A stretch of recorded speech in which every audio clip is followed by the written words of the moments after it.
Good morning, Germs! Welcome ulit dito sa shop natin. Ngayon, ipapakita ko lang sa inyo kung ano yung mga ginagawa natin dito sa shop. Unahin na natin dito sa loob. Itong ADB 160 dito, ang ginawa natin dito ay nag-wiring tayo. Naglatag tayo ng JRM harness para ma-activate natin yung PIA horn tsaka yung kanyang Zenlo X1 GPS, yung 80 watts na Zenlo, yung maliit lang. Ito yung ikakabit natin sa kanya, itong ilaw na to. 80 watts to, tapos mapapalagay ito dito sa ilalim. Ayan, piniprepare lang natin yung bracket na ilalagay natin dito sa may ilalim para may sarado na natin itong motor. Sa ngayon, yung usual na wiring pa rin naman natin yung ginawa natin dito. Naglagay tayo dito ng selector, naglagay tayo dito ng passing switch, tapos yung kanyang on-off or yung kanyang high and low na tri-switch. And then yung mga relay natin dito nakalagay dyan. Yung mga wire natin and terminal nakatay din na, okay na lahat. Ballaster natin, okay na rin. Etong PIA horn natin dito, mamaya may lalagay tayong spacer dyan, tsaka mas mahabang bolt. Mas mahabang bolt, isa-substitute na natin yung stock na bolt dito. Dito naman sa baba, okay na rin yung PIA horn natin dito. Kaya nakikita nyo, naka-tidy, malinis yung wiring, naka-terminal lahat. Wala na kayong iisipin dito, wala kayong worries dito sa wiring natin. And then, yung pinaka-harness natin, hindi ko na may papakita sa inyo. Sinarado na kasi natin yung kaha. Nakadiretso na yun dun sa battery. And then, sa loob ng battery, meron siyang dalawang fuse box. Fuse box para sa ilaw, and then fuse box para dun sa kanyang busina. And then, yung mga power supply ng mga switches natin, dun din tayo kumuha sa may battery. Naglagay tayo ng fuse stop. Okay?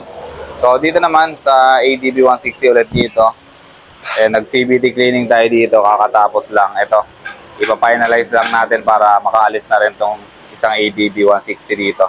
Bali, ang ginawa niya dito ay CVT cleaning and then nagkaroon tayo ng check-up dun sa wiring niya. Although hindi tayo yung nag-wiring nitong motor na to, welcome pa rin sa atin yung mga ganito, yung mga check-up.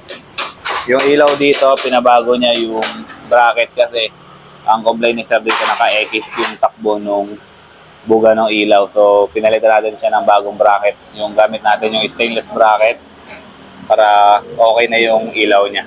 Another ADB 160 dito. Ang ginagawa naman ni Bombits TV dito, ball race naman.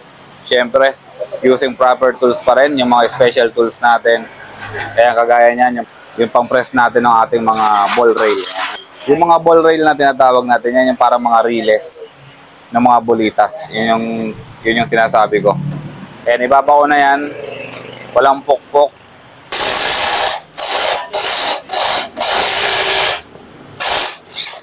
Power tools ang gamit natin at syempre yung mga special tools natin. Okay? So, nakabaon na siya ng maayos.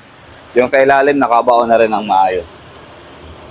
And then, continuous lang yung trabaho dito. Lahat ng gagamitin natin dito, mga special tools, proper tools, para wala tayong pukpok dito. And then, pang-apat na ADB dito sa labas. Ang ginagawa rin natin dito ay wiring. Kaya naglatag din tayo dito ng horn and MDL harness. Okay na yung mga switches na ilagay na. Tri-switch, passing switch, okay na rin. Selector, and then yung relay natin ay fix na rin natin dito. Mamaya itatay din na lang natin yan. And ang ilalagay natin dito ay Zenlo X1 GT, yung 70 watts. Tapos yung original na PIA horn eh. Sineset up na natin yan. May additional lang na trabaho dito, yung kanyang araro, kung tawagin. Ito, basag. Papalitan natin yan. Meron tayong available yan dito sa shop kung naghahanap kayo ng mga kaha na pamalit sa mga nababasag ninyong bearings. Mag-PM kayo dito sa page namin, JR Motorworks. Confirm muna natin kung meron tayong available na pyesa. Pag meron, ibibigay namin sa inyo yung quotation. Tapos, kung meron naman kayong mga card, meron tayong discount na 10% para doon sa mga card holder natin. Okay, antay-antayin lang natin ito matapos. And then yung isa dito, para maipakita ko lang sa inyo yung mga finished product natin. Pero yung mga ginagawa naman natin, almost the same lang naman. Sa ilalim yung setup ng ilaw, basta maliit lang. Pag malaki, gamit tayo ng RM. Or kung may crash guard, yan, sa crash guard natin may na-mount. Okay na.